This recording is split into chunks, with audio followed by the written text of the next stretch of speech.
But while you were in St. Louis, weren't you beginning to do some really serious research about comparing organic and conventional agriculture? You're one of the pioneers as far as my research goes. My involvement in agricultural research did start in St. Louis. I had the 2 years of this kind of unspecified fellowship, but then after that, I remained there for another 5 years, and that time was all spent in agricultural research. Yeah, that's what my first project in my new field was a study of comparing organic farming and conventional farms in the Midwest, which is where I was at the time. This was we studied Missouri, Illinois, Iowa, and so forth.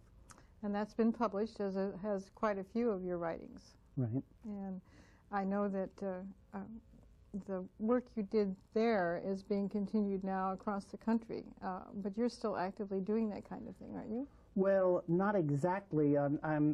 I'm not doing it in the sense of carrying on primary research of the sort I did at the time.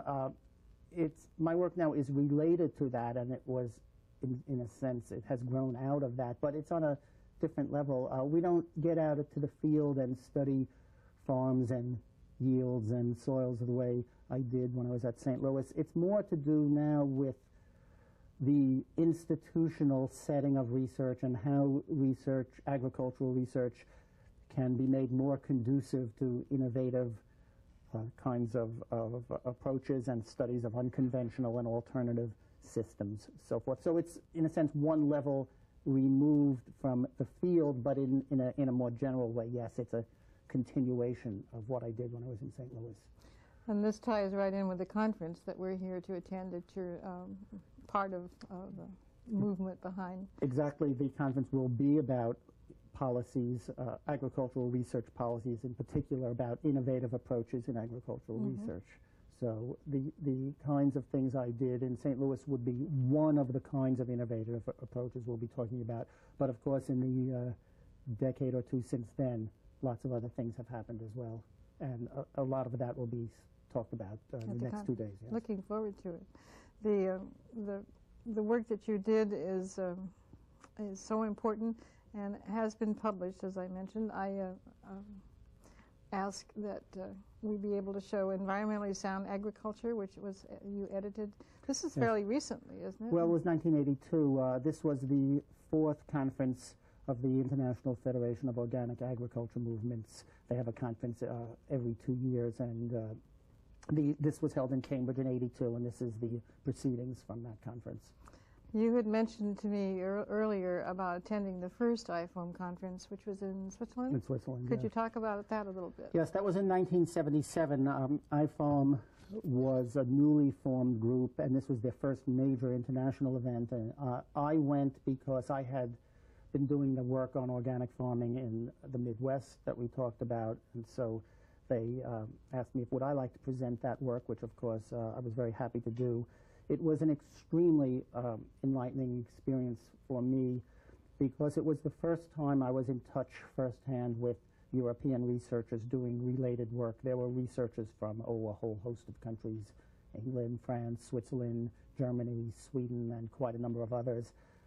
I had not had any international contact in agricultural research until that time, and I was very impressed with the caliber of many of the people that I met.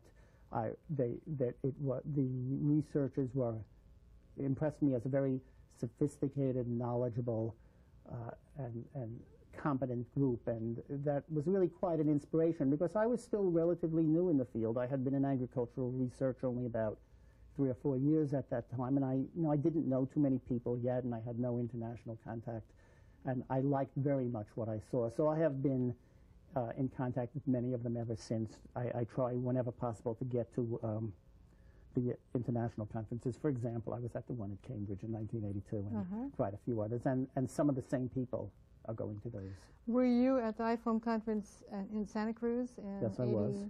86, I thought I remembered you from there. Yes. I was there. That was my first IFOAM conference, and it was an eye-opener. There were people there from Australia and New Zealand. Were there people from Australia and New Zealand at the one that you first attended, or do you remember? There were a few, but mostly it was Western Europe and a few North Americans, and some from Africa and Asia as well. A fairly cosmopolitan crowd, but the organization was not so well known then, and it was primarily Western Europe. Since then, it's become truly international in Asia, Africa, South America. I mean, every continent is represented. More third world countries Oh, are absolutely. involved. Well, they wanted that to happen.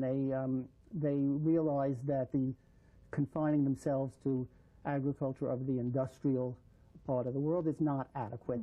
So that there's been a move to open up the organization and make it truly international. And they have, I mean, for example, the 2 conferences ago, it was held in Burkina Faso in Africa. That was the first time the IFOM conference had been held outside the industrial part of the world. Did you go to that one? No, I couldn't go to that one, but I think I had gone to all of them up to then. Yeah. Now, are you comfortable with the term sustainable agriculture? I just heard at the conference in Columbus where we were that in third world countries we need to refer to as sustainable development. I've heard that word too. I've heard that word, and I've heard criticism of that word. I'm not enamored of the term sustainable agriculture. I would like to be, and in principle I am. It's a noble concept. I mean, nobody wants unsustainable agriculture. No. So the principle behind it, certainly. I'm not enamored of the term, not so much because the term itself has anything wrong with it. I don't think it does. But I think it's being overused. I think it's degenerating into a slogan rather than a concept or a label or a buzzword. And being co-opted. Yeah, you might say that. But in any case, the label is not important. The concept is important, and the concept is too important to be allowed to degenerate into merely a phrase. It seems as though if you say you're for sustainable agriculture, that's all you have to say. You're one of the good people. And apple pie and motherhood. You know, I don't know. Some of those are not not getting such great press lately true. Either. So I think I like the term in principle, but I don't necessarily like the use, or maybe I'll say overuse, that's being made of it. But I think it's not so important to quibble about semantics. I think that the concepts, the ideas are really the important thing.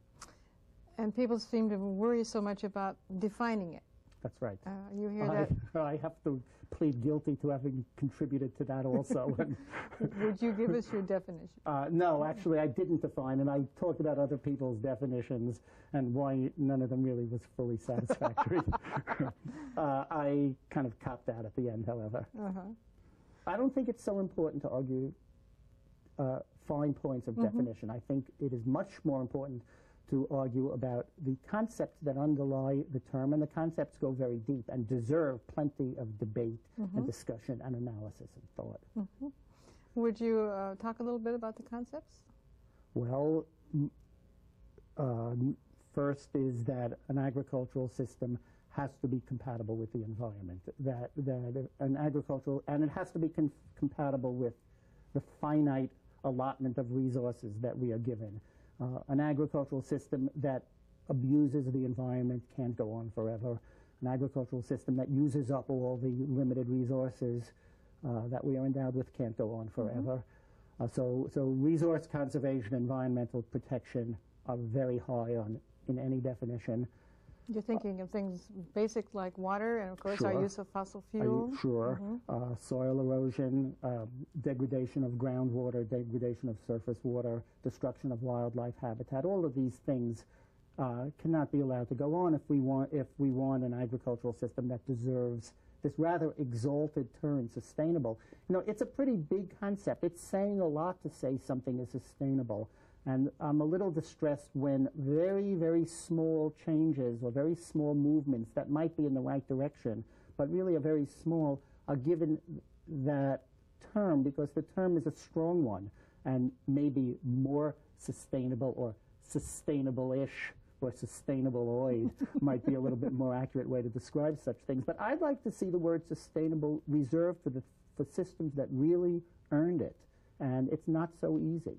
If you use fossil fuel, then you really are not sustainable because when it's used up, there's no more. That's true. And so that's an example of how strong, how much of a restriction it puts on an agricultural system if that system is to really deserve being labeled sustainable. I think nothing we have today really earns that label, although people are working in the right direction, sure.